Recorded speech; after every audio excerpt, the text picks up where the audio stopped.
விக்கிரவாண்டி வீசாலையில் நம்மளுடைய ஃபர்ஸ்ட் மாநாடு நடத்தணும், வெற்றி கொள்கை திருவிழா. அதுக்கப்புறமே நீங்க பார்த்துருப்பீங்க, தமிழக அரசியல் அந்த தட்ப வெப்பத்தையே மாத்தினுச்சு. நமக்கு எதிராக எத்தனை குரல்கள். ஆனா உங்களுக்கு தான் நம்மளை பத்தி நல்லா தெரியுமே, எந்த குரலையும் காதலையே போட்டுக்காம மக்களோட குரலை மட்டுமே கேட்டுக்கிட்டு நமக்கு எதிராக வர அத்தனை கூக்குரல்களையும் சின்னதா ஒரு சிரிப்போடவே கடந்து வந்திருக்கிறோம். அது இல்லாம நம்ம மாநாட்டில் ஒலிக்கிற இந்த குரல், இந்த ஒற்றை தமிழ் மகனோட குரல் மட்டுமல்ல, ஒட்டுமொத்த தமிழ்நாட்டு மக்களுடைய குரல். தமிழ்நாட்டில் இருக்கிற ஒவ்வொரு வீட்டில இருந்தும் ஒலிக்கிற குரல், ஒட்டுமொத்த உலகெங்கும் வாழும் ஒவ்வொரு தமிழ் வீட்டிலிருந்தும் எழும் குரல். இந்த சினிமா என்கிற மாபெரும் கலை ஆயுதத்தின் வாயிலாக சாதி, மதம், இனம், பாலினம், மொழி கடந்து இந்த நாட்டின் மூளை முடுக்கெங்கும் ரசிகர்களாக இருந்து தோழர்களாக நம்மோடு பயணிக்க துவங்கியுள்ள அனைவரோடும் இணைந்த ஒவ்வொரு மனிதருக்காகவும் ஒலிக்கிற உரிமை குரல். மாநில உரிமைக்காக, பெண் உரிமைக்காக, சமூக நீதிக்காக, சமநீதிக்காக, மதச்சார்பின்மைக்காக உண்மையா ஒலிக்கிற குரல். அதனால் இந்த குரலுக்கு எதிராக இன்னும் இன்னும் எத்தனை எத்தனை கூக்குரல்கள் வந்தாலும் ஓங்கி ஒலிக்குமே தவிர ஒரு நாளும் ஓயவே ஓயாது. Yes, it is an unstoppable voice, an unstoppable force.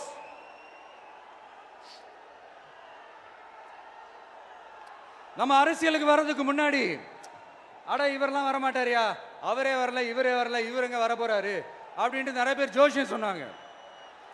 அப்புறம் நம்ம கட்சியினுடைய பேர் அறிவிச்சதுக்கு அப்புறம், பேரு தானே அறிவிச்சிருக்கிறாரு, மக்கள் கிட்ட பேர் வாங்கணும்ல, அதெல்லாம் முடியாதுன்னாங்க. அப்புறம் ரொம்ப முக்கியமா மாநாடுலாம் எவ்வளோ பெரிய விஷயம், அதெல்லாம் இவர் ஒத்தால எப்படி பண்ண முடியும், சும்மா பக்கத்தில் புஷியானதை வச்சுக்கிட்டு மாநாட்டில் எப்படி நடத்தி காட்ட முடியும், அதெல்லாம் அவங்களால முடியாது. அப்புறம் மழை பெஞ்சு எல்லாத்தையும் கெடுத்துரும். ஏன் என் கூட இருக்கிறவங்களே கூட தான் சொன்னாங்க. அதுக்கப்புறம் என்ன நடந்துச்சுன்னு உங்க எல்லாருக்குமே தெரியும். இப்போ புதுசாக ஒன்று சொல்ல ஆரம்பிச்சிருக்கிறாங்க. அது என்னடானா, ஆட்சியை பிடிக்கிறதெல்லாம் அவ்வளோ ஈஸி இல்லை இல்லையா. இப்போ அதெல்லாம் விட்டாங்க, இப்போ இங்கே வந்துட்டாங்க. இவர் நேராக ஷூட்டிங்லேருந்து வருவாராம், வந்து ஆட்சியை பிடிப்பாராம். அது எப்படி இவராலே முடியும், அவராலேயே முடியல, இவராலேயே முடியல, அவருக்கு அத்தனை வருஷம் ஆச்சு, இவராலே எப்படி முடியும்ட்டு ஒரு பக்கம். இன்னொரு பக்கம் கூட்டம்லாம் ஓகே தான், அது எப்படி ஓட்டா மாறும் அப்படின்றது இன்னொரு பக்கம். இப்படி கதை, திரைக்கதை, வசனம், இயக்கம், பாடல்கள்,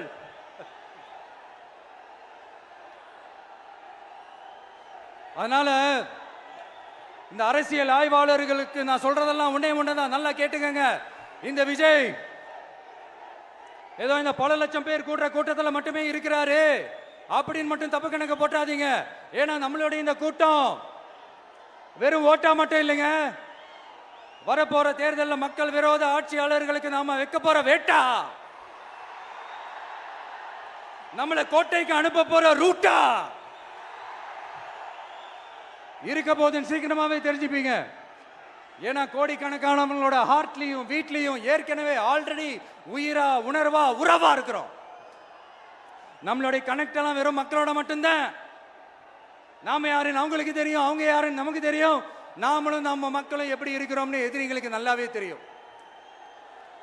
இருந்தாலும் இந்த விஜய் எதுக்குப்பா வந்திருக்கிறாரு, இவர் என்ன புதுசா என்ன திட்டம்லாம் சொல்லிட்டாரு அப்படின்னு வேற நிறைய கேள்விகள். இந்த சொல்றேன் தெரிஞ்சுக்கங்க. பெண் குழந்தைகள், பெண்கள் மற்றும் வயசானவங்களோட பாதுகாப்புல தான் நம்ம பிரையாரிட்டியே. அடுத்து இளைஞர்கள், உழவர்கள், உழைப்பாளர்கள், நெசவாளர்கள், மீனவர்கள், ஆதரவற்ற முதியோர்கள், மாற்றுத்திறனாளிகள், மூன்றாம் பால் இனத்தவர்கள்னு இன்னும் யாருக்கெல்லாம் கவர்மெண்டோட ஒரு ஸ்பெஷல் அட்டென்ஷன் தேவையோ அவங்க எல்லாருக்குமான ஒரு கவர்மெண்ட் அமைக்கிறது தான் நம்ம இலக்கே. நான் ஏற்கனவே சொன்னது தான் இங்க நான் திரும்பவும் சொல்றேன். நம்மளுடைய இந்த தமிழக வெற்றி கழகம் ஏதோ அரசியல் ஆதாயத்துக்காக தொடங்கப்பட்ட கட்சியெல்லாம் கிடையாதுங்க. கொள்கை கோட்பாடுகளோடு தந்தை பெரியார், பெருந்தலைவர் காமராஜர், அண்ணல் அம்பேத்கர், வீரமங்க வேலு நாச்சியார், மக்கள் சேவகர் அஞ்சலை அம்மாள், நம்மளுடைய 5 கொள்கை தலைவர்களோட வழிகாட்டுதல்களோடு தொடங்கப்பட்ட கட்சி. நம்ம ஸ்டாண்ட்ல நாம எப்பவுமே ஸ்ட்ராங்கா தாங்க இருக்கிறோம். அதுல எந்த மாற்றத்துக்கோ எந்த சமரசத்துக்கோ துளி கூட இடமில்லை. நம்மளுடைய ஒரே கொள்கை எதிரி பாஜக தான். நம்மளுடைய ஒரே அரசியல் எதிரி திமுக தான். எப்படி? நம்மளுடைய ஒரே கொள்கை எதிரி, நம்மளுடைய ஒரே அரசியல் எதிரி ஏதோ அண்டர் கிரவுண்ட் ஆதாயத்துக்காக டீல் போட்டுக்கிட்டு டீல் பேசிக்கிட்டு இந்த அலையன்ஸ் வச்சுக்கிட்டு இந்த ஊரை ஏமாத்துற கட்சி எல்லாம் நம்ம டிவிக்கே கிடையாதுங்க. யாருக்காகவும் எதுக்காகவும் எந்த பயமும் கிடையாது. மாபெரும் பெண்கள் சக்தி நம்மளோட இருக்கிறாங்க, மாபெரும் இளைஞர்கள் சக்தி நம்மளோட இருக்கிறாங்க, ஒட்டுமொத்த தமிழ்நாட்டு மக்களுடைய சக்தி நம்மளோட நிக்கிறாங்க. அப்படி இருக்கும்போது இந்தியாவில் இருக்கிற எல்லா ஸ்டேட்லயும் வாழ்ற நம்ம தமிழ் நெஞ்சங்கள் மட்டும் இல்ல, உலகம் பூரா 100க்கும் மேலான நாடுகள்ல வாழ்ற நம்ம தாய் தமிழ் உறவுகள் எல்லாருமே என்ன விஜய் தளபதி விஜய் இல்லனா விஜய் தளபதி இப்படி சொந்தம் கொண்டாடுற கோடிக்கணக்கானவங்களோட எதுக்குங்க இந்த பாசிச பாஜகவோட நேரடி கூட்டணியோ இல்ல மறைமுக கூட்டணியோ உறவு வச்சுக்க? நாம என்ன உலகமாக ஊழல் கட்சி? என்ன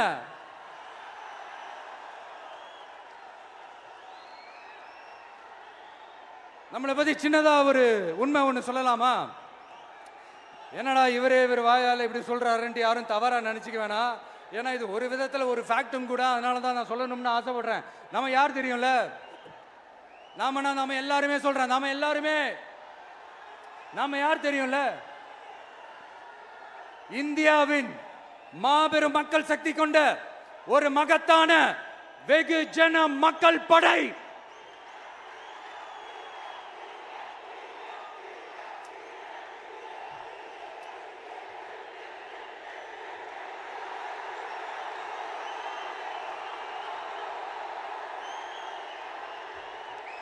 அதனால நம்ம தலைமையில நாம் அமைக்க போற இந்த உண்மையான மக்களாட்சிக்கான அச்சாரமாக மாபெரும் மக்கள் சக்தியே அணி அணியாக நம்மளோட திரண்டு நிக்கிறப்போ இந்த அடிமை கூட்டணியில சேர வேண்டிய அவசியம் நமக்கு இருக்குங்க. நம்மளுடைய இந்த கூட்டணி சுயம் இழந்த கூட்டணியால இருக்காது, சுய மரியாதை கூட்டணியா தான் இருக்கும். இந்த ஒரு பக்கம் RSS கிட்ட அடிபணிஞ்சுக்கிட்டு இன்னொரு பக்கம் மதச்சார்பற்ற கூட்டணின்னு இந்த மக்களை ஏமாத்துற கூட்டணியால நம்ம கூட்டணி இருக்காது.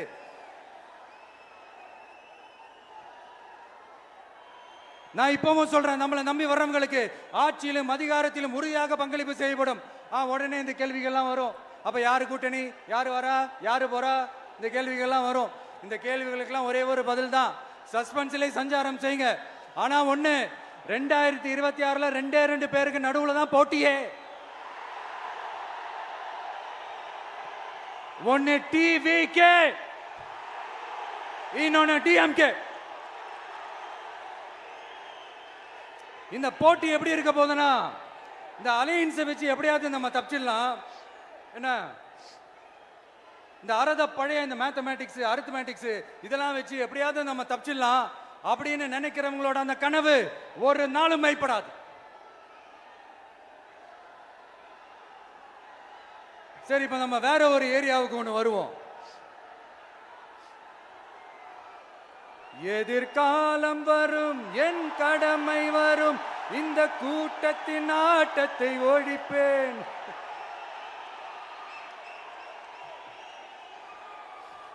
மக்கள் அரசியல் என்ற அந்த சவுக்க கையில் எடுக்கலாமா? யாருக்கு எதிரான தானே கேட்கிறீங்க? வேற யாரு? மறைமுக உறவுக்காரர்களான பாசிச பாஜகவும் பாய்சன் திமுகவும் தான். மாண்புமிகு பிரதமர் நரேந்திர மோடிஜி அவர்களே 3வது முறையா ஒன்றியத்தோட ஆட்சி அதிகாரத்தை நீங்க தானே கையில் வச்சிருக்கிறீங்க. இல்ல நாங்க தெரியாம தான் கேட்கிறோம். நீங்க ஆட்சிக்கு வந்தது ஒட்டுமொத்த மக்களுக்கும் நல்லது செய்யவா, இல்ல நம்மளோட இந்த இஸ்லாமிய நண்பர்களுக்கும் இஸ்லாமிய தோழர்களுக்கும் எதிராக சதி செய்யவா? மக்களுக்கு உங்ககிட்ட கேட்கறதுக்குன்னு ஏராளமான கேள்விகள் இருக்குது. அதனால அவங்க சார்பா அவங்கள ஒருத்தனா அவங்களோட ஒரு உண்மையான ஒரு பிரதிநிதியா உங்ககிட்ட சில கேள்விகள் கேட்கணும். மிஸ்டர் பிரைம் மினிஸ்டர் அவர்களே, நம்ம தமிழ்நாட்டு மீனவர்கள் கிட்டத்தட்ட ஒரு 800 பேருக்கு மேல இலங்கை கடற்படையால தாக்கி அழிக்கப்பட்டிருக்கிறாங்க. அதை கண்டிக்கிறதுக்காக உங்களை பெருசா எதுவும் செய்ய சொல்லல. சின்னதா ஒண்ணே ஒண்ணு மட்டும் செஞ்சு கொடுங்க. இனிமேலாச்சும் எங்களுடைய மீனவர்கள் பாதுகாப்பா இருக்கிறதுக்காக இந்த கச்சத்தீவை இலங்கை கிட்ட இருந்து மீட்டு கொடுத்துருங்க. அது போதும். உங்களுடைய இந்த முரட்டு பிடிவாதத்தால நீங்க நடத்துற இந்த நீட்டு தேர்வு, அதனால இங்க என்னென்ன நடக்குதுன்னு சொல்றதுக்கே மனசு வலிக்குது. அதனால அந்த நீட்டு தேர்வு தேவையில்லைன்னு அறிவிச்சிருங்க. அது போதும். செய்வீர்களா திரு நரேந்திரபாய் தாமோதர் மோடிஜி அவர்களே? எங்களுக்கு என்னென்ன தேவையோ என்னென்ன நல்லதோ அதெல்லாம் செய்ய மாட்டேங்கிறீங்க. ஆனா ஆட்சி அதிகாரத்தை மட்டும் கையில வச்சுக்கிட்டு மக்களை ஏமாத்த நேரடியாக ஒரு பாசிச பாஜக அடிமை கூட்டணி ஒண்ணு. அடுத்து உங்களோட இந்த மைனாரிட்டி ஆட்சியை ஓட்டுறதுக்காக மறைமுகமாக RSS அடிமை குடும்பம்னு இன்னொரு கூட்டணி. இப்படி மக்கள் சக்தியே இல்லாத இந்த ஊழல் கட்சிகளை மிரட்டி அடிபணிய வச்சு 2029 வரைக்கும் சொகுசு பயணம் போயிடலாம்னு திட்டம் தீட்டி வச்சிருக்கிறீங்க. அதானே ஜி? என்ன ஜி? ஒண்ணு மட்டும் சொல்றேன், தெரிஞ்சுக்கங்க. என்னதான் நீங்க இந்த நேரடி மறைமுக கூட்டணி குட்டிகரணம் போட்டாலும் தாமரை இலையில தண்ணியே ஒட்டாது. தமிழக மக்கள் மட்டும் எப்படி ஒட்டுவாங்க?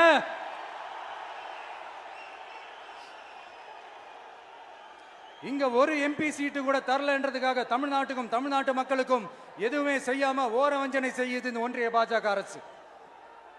சங்கம் வச்சு தமிழ் வளர்த்த மண் இந்த மதுரை மண். அதனால இங்க அந்த கீழடியில கிடைச்ச ஆதாரங்களை எல்லாம் மறைச்சிட்டு எங்க நாகரிகத்தையும் எங்க வரலாறையும் அழிக்கிறதுக்காக உள்ளடி வேலை செய்யலாம்னு நினைக்கிறீங்க. தமிழ்நாட்டை தொட்ட என்ன நடக்கும் நீங்க பல உதாரணங்கள் இருக்குது. அதனால இதையெல்லாம் மறைச்சிட்டு எங்க மக்களை ஏமாத்திடலாம்னு மட்டும் நினைக்காதீங்க. மத நல்லிணக்கத்திற்கு பெயர் பெற்ற இந்த மதுரை மண்ணிலிருந்து சொல்றேன், உங்க எண்ணம் எல்லாம் ஒரு நாளும் ஈடேறாது.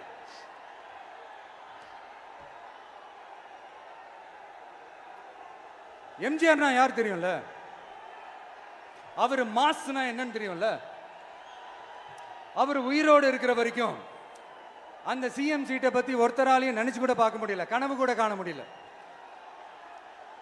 எப்படியாவது அந்த சிஎம் சீட்டை என்கிட்ட கொடுத்துருங்க, என் நண்பர் எம்ஜிஆர் திரும்ப வந்ததுக்கு அப்புறம் நான் திருப்பி கொடுத்துட்றேன்னு தன்னோட எதிரியை கூட மக்கள்கிட்ட கெஞ்ச வச்சவர் எம்ஜிஆர். எப்படி கெஞ்ச வச்சவர்?